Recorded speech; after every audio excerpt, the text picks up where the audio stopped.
person to address that. Okay.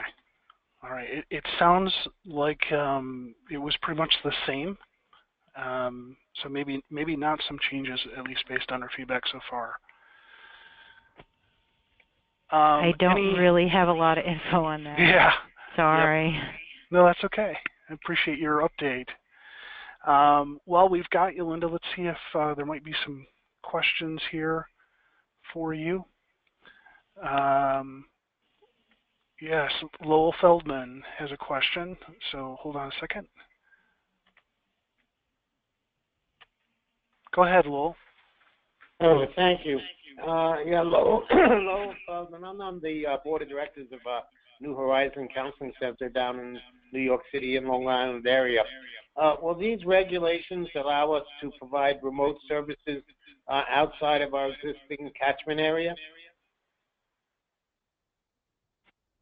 I'm not really an expert matter on that. I don't know what that area includes. Unfortunately, I'm not from the BIC team. I just handle telepsychiatry expansion project for OMH. But I don't, if there's, any questions really specific to the new regulations and what it covers, I would recommend that I provide you with a contact from the BIC team, and you could address those with that individual. Okay, that would be helpful. Thank you. Yeah, Linda, if you want to just send that along to me, I can forward that on to the group. I will. That'd be great. Let me bring up Hal Smith here for a second. Hal, let's see where you are. There you are. Go ahead, Hal. Hey, David. Great to hear from you. Likewise. The 31st, she said, and I'm sorry I did not get her name, I tuned in a little late, said it wasn't effective. Linda, thank you. Yep. The new rules will be official on August 31st. Because I got the policy on Thursday when it was let out. I got it through the Hudson River Regional Office. And it appeared that it was ready to go. I did see the part about, is that the filing date? Is that the date it's filed with the Attorney General, and is that why we have to wait until the 31st? Could very well be. What I did is, prior to attending this session today, I reached out to Amy Smith from the BIC team, and I had asked her what would be the best information to communicate at this afternoon's meeting. So she had provided me with that information. What I can do is, if you'd like, is follow up with her, or as David had recommended earlier, I would provide him with the contact information, and then we could address these questions. Okay, because equally important is I was told that we could submit our AAs, our administrative action, because we're really ready to go at a couple of sites in the Westchester County Health Network. So does that, I guess my question is, does that mean I have to wait to the 31st to send those AAs to the field office? I would say not. I would say to go ahead and proceed with that. Okay. All right. And I wanted to let David and the callers know that a very recent join to our telepsychiatry team is Dr. Rachel Zins. She's a psychiatrist who's been doing telepsych for a couple of years now, exclusively supporting clinics by telepsych. So she'll be on the calls with me from Westchester going forward. She was from our area. Yeah, she is an excellent resource. Yeah, she was from RPC. Mm-hmm. She's here. That's great. Great news, Hal. Hi, Rachel. So welcome, Rachel. It's great to have you. Thank you so much. And if you have a little spare capacity, we have 11 counties in the North Country that really appreciate your help.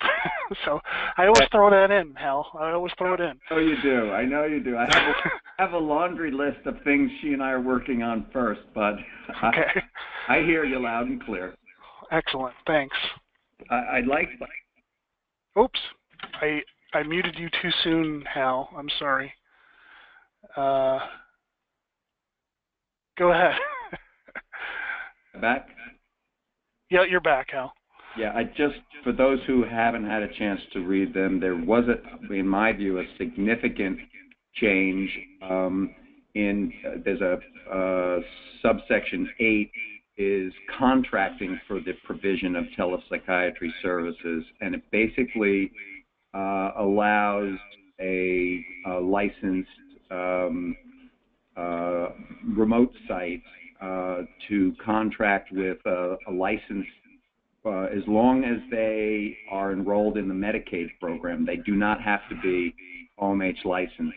So, for example, Westchester Medical Center's various licensed clinics, inpatient and outpatient, could contract with a non-OMH licensed entity as long as they are enrolled in the New York State Medicaid program.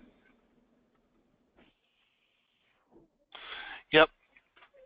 So we're still kind of waiting on maybe a hopeful change that would allow a practitioner not located in a well, basically if they could work from their home, that would be ideal, but right. Still working on that one. Right. Before you mute me again, which you're welcome to, do you have any slides up? Because I can't. All I have is the title and your name. Yep. No slides up today. Okay.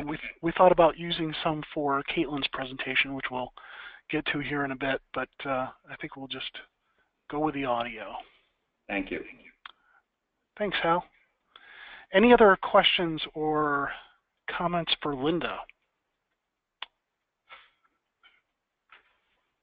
David, I will definitely get you the contact information, so if anyone does think of any questions, great, then you'll be able to provide the information back to them. Okay, that's perfect. Linda, thanks so much for that update. You're welcome. Really appreciate it, and we'll look forward to hearing from you again soon. Okay. Thanks. All right, so we're going to turn now to Caitlin's presentation. She's going to be talking this afternoon about reimbursement and some information she's received in particular about other insurance companies and third-party payers. So we're not going to spend a whole lot of time talking about Medicaid or Medicare, but talking really about those other insurance companies. Before I let her take over the call at this point, I just want to let everyone know that Caitlin, who has been working as my counterpart for over a year now in the Adirondack region, has just accepted another position, and so we're going to miss her greatly, and I appreciate all that she's done. So I just wanted to say how much we appreciate Caitlin, and we're really going to miss her. So with that, Caitlin, you can take over and share what you've got for us today. Thank you, David. I will certainly miss everybody as well. This has been extremely fun and exciting. On to a new adventure. So last month, the organizations I work with have been asking really reimbursement and how to bill and who pays for what. So I created a presentation for them. So I'm only going to go through part of it, mainly because the first half is just spelling out Medicaid and Medicare, and I'm pretty sure we've all beaten that to death and we all know those. But I'll send out all the slides so you do have those as well. So I'm going to focus on what I know for third-party payers. So this is not a complete list. These are just the ones that are major in the 9 counties that AHI covers. So I'm sure there's some that I've left off on there that are impacted in your area. But I'm done here August 30th, but if you ever want me in those next couple weeks to research more of what's going on with other third-party payers, just let me know and I will. So I'm going to start with Blue Shield of Northeastern New York. They happen to be one of the most robust third-party payers that have a telemedicine program. So they state that effective January 1st, telehealth and telemedicine services are considered a coverable benefit for all lines of business, including their Medicare Advantage. And they note that pre-authorization is not required. So they've got a couple examples of what billing code should be. And they've got a facility billing should only use revenue code 780, 789, or 988. And I'm not going to list out all of the billing codes. I will send them out an example. But they're really great in that they didn't list any restrictions on who can provide telemedicine and where those services can be provided. They just note that all services are subject to the member's contract benefits and should be verified prior to rendering services. So they didn't have too much on it, which is kind of nice. The next one I'll go into is CDPHP. They're really more focused in our Capital District area.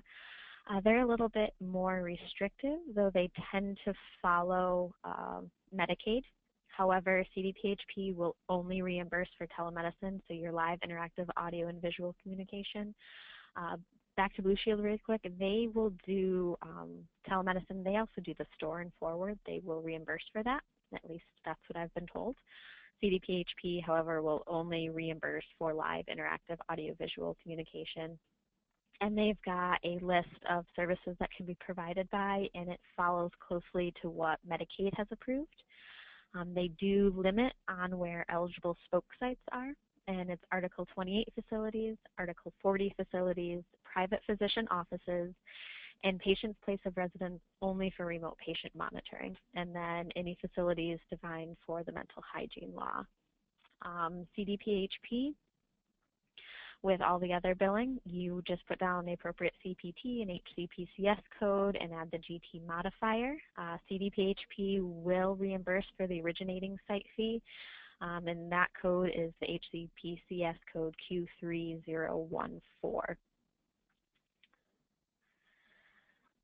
Then on to Excellus, which I'm only going to briefly touch on because we have talked about Excellus before and we've had them on here. So according to Excellus, they have no restrictions on location except for patient's home. The initial service must be performed in a face-to-face visit.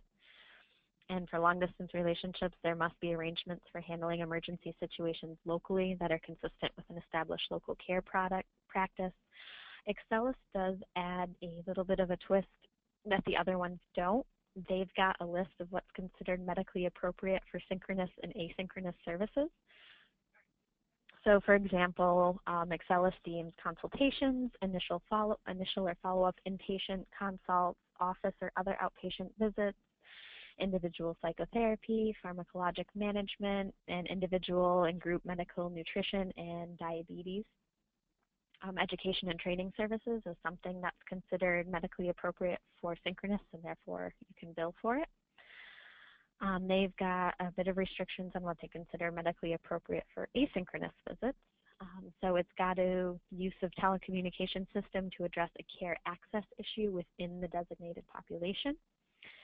And the originating site must involve a healthcare professional who initiates and manages the telecommunication services. Those are the kind of key ones. The other big one is the clinical evaluation must occur and be communicated back to the patient within the same business day. Excellus also notes that the patient must provide consent, but there's no definition of how the consent must be provided, whether it's just verbal is okay or if it needs to be written. And then they also note that all services are subject to members' contract benefits and should be verified prior to rendering services, which is attached to pretty much every private payer policy that I was able to find. So that's just covering their basis. So that is Excellus. The next ones I have, this is going to be really short. Fidelis, MVP, and United Healthcare all follow CMS guidelines for telemedicine. And that is all I have on third-party payers. Anybody have any questions or want me to look into other payers? So I think Will, go ahead. Hello.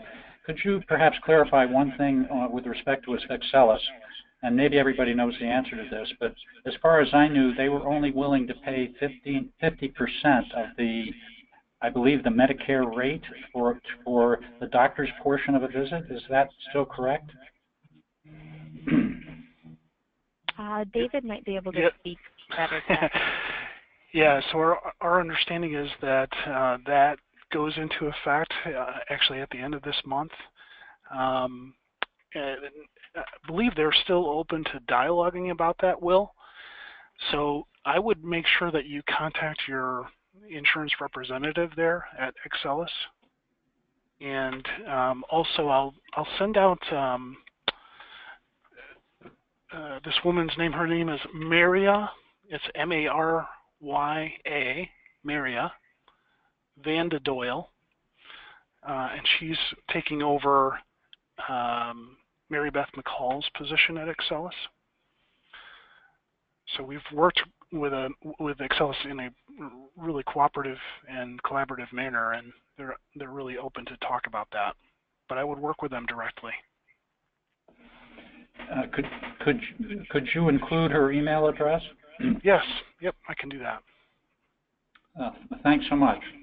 You bet, Will. Other questions for Caitlin? Let's see. Brenda Bartok. Oh, Brenda, if you could enter your audio PIN, that way I can unmute you. Let me try Avril George. Avril? Yeah, my question is, did you say that the first encounter with the patient is supposed to be face-to-face for Excellus?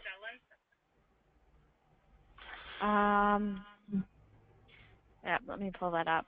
Okay, so for restrictions with the patient's home, so in order to start being able to reimburse for telemedicine in the patient home, Excellus requests that your initial service is performed at a face-to-face visit. So if somebody's going in, say, for remote patient monitoring, as long as they have that first visit that says, yeah, we're going to monitor this and we're going to follow up with you in your home, you're good to go. Okay. They want you to establish that face-to-face visit before. All right. So that's only for patients that are, if you want to conduct services in the patient's home. Yes. All right. Thank you. You're welcome. All right. Let's see. Let me see if I can get Brenda back on. No. Brenda, maybe you could type your question into the question box or comment. Oh, maybe we got her back.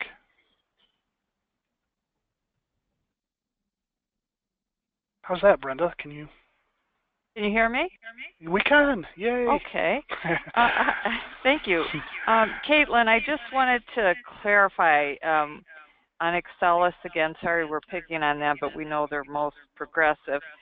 Did you say that they will pay for visits in the home? So we're not talking about remote patient monitoring, but regular provider visits from the home. Yeah, they didn't clarify on that one.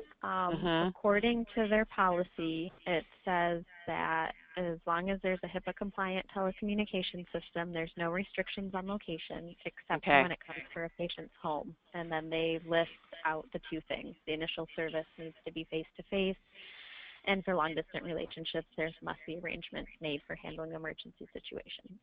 Okay. There you go. I will say that's probably up to the individual contract if that changes at all, but that's what their policy states right now. Okay, thank you. You're welcome.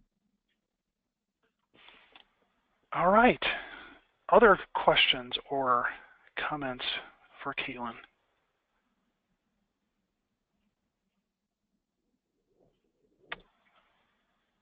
Cindy Gordon.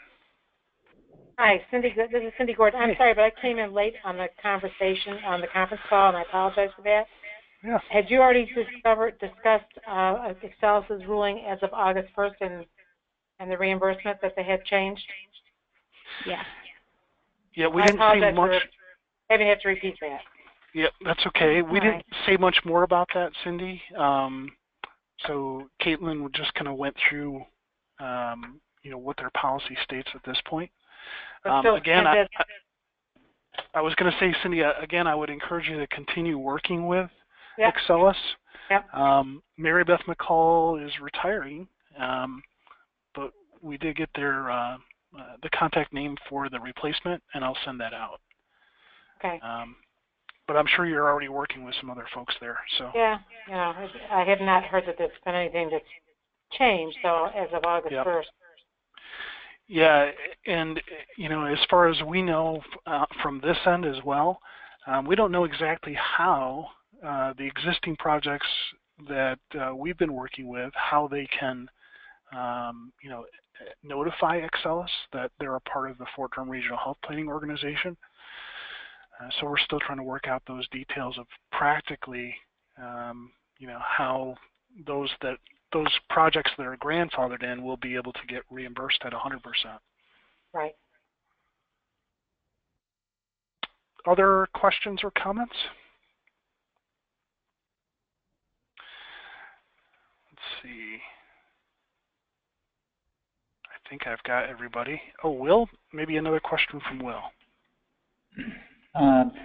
Has anybody seen Excellus articulate the argument for why it's 50%? I have the impression that they're saying that a telehealth consult is somehow less demanding in terms of time and effort. Is that true? Well, I think, Will, from our conversations with Mary Beth McCall, the concern was around the direct-to-patient care model, and the opportunity a physician might have to have a patient encounter with a patient in their home, working from their home office, let's say. And so with that kind of reduced overhead, paying the same rate didn't make a whole lot of sense to them. So they are working with, I can't remember actually, Caitlin, I don't know if you remember, but they're working with a direct-to-care vendor. They are, but they didn't say who they're working with. Yeah, I can't remember who it is. They're working with Pop Health. Okay. Yep. So I think they're kind of basing their argument from their experience with that direct-to-patient care model. All right. Thank you. You know what? I think Corey Ziegler is on the line here. And, Corey, I don't know, I'm putting you on the spot here a little bit, but could you add to that in any way? I think you basically said it. They were very concerned as they rolled this out that it would very quickly proliferate and escalate their costs, and they wouldn't have a handle on it, along with the argument that that direct-to-patient care model would be far less of an overhead to operate in that model than a traditional mechanism. Since they didn't separate out the direct-to-patient versus the model that everybody else is certifying, where they're talking about having a clinical site to clinical site. If they were able to segregate those two, I think that we wouldn't have seen this. Because they chose to kind of lump it all together, then I think this is their way of mitigating some of that risk. Yeah. Thanks, Corey. Mm-hmm. Other questions, comments? Cindy Gordon just notes, too, that it's her understanding that Excellus is working with MD Live as well, so another vendor. Let's see. I don't see any other hands or questions in the queue. So, Caitlin, did you have something else? Nope, that was kind of it. I will get the slides over to David so he can send that out to everybody, and that will include Medicaid and Medicare, but I was just focusing on the private payers today. Great. Thank you again, Caitlin. Appreciate that. You're welcome. And again, we appreciate all that you've done. So here's a couple of updates from the Northeast Telehealth Resource Center. I just wanted to share with you guys. They are going to be presenting, the Northeast Telehealth Resource Center will be presenting for the DISRHP Learning Symposium that is scheduled for in Syracuse for September 20th through the 22nd. And so they're going to be facilitating a session on telehealth on day 2. And so if you have the opportunity to connect with Danielle or Andrew, be sure to participate in that. And then Danielle also let me know that they have confirmed a date for the Northeast Telehealth Resource Center Regional Conference. And that is going to be May 23rd through the 24th at UMass Amherst. So May 23rd, 24th, 2017, UMass Amherst. And you should receive details on that. At this point, we are still planning on holding the second annual North Country Telemedicine Conference. And Caitlin, what are the dates for that again? That will be on November 3rd from 8:30 to 4 at the Crown Plaza in Lake Placid. Yeah. So we're still kind of working out the details on that. And with Caitlin's departure, that may look a little different. So she's been taking the lead on that project. So if there aren't any other questions or comments, I'm going to let you all go for the afternoon, and we'll see you here back again on September 19th. That's our next scheduled Learning Collaborative. With that, thank you all, and we'll see you next month. Oh, Dr. Holman, let me just jump on there. Dr. Holman, go ahead. I'm so sorry. I wasn't sure whether I was unmuted or not, but for those, oh, there's an echo on the line. People put themselves on mute or something. Are you there? So, yep, we're still with you. For those who are involved in DISRHP, the week of August 15th PPS announcements talked about the DOH will be sponsoring the DISRHP Telehealth Telemedicine Symposium in Albany, New York on Tuesday, September 13th, 10 a.m. to 4 p.m. So if you're if you're part of a PPS, you will see that announcement, presumably if you're on the listserv. Yep. Thank you. Actually, Dr. Holman, I think I'm going to be presenting at that telehealth meeting, so looking forward to it. Well, it's a good thing I mentioned it. It is a good thing. You know, you don't want to take credit for your own work, so thanks for recognizing that. Good. Sounds good. Thanks so much, Dr. Holman. Thank you all. We'll be talking to you soon. Bye-bye. Bye-bye now.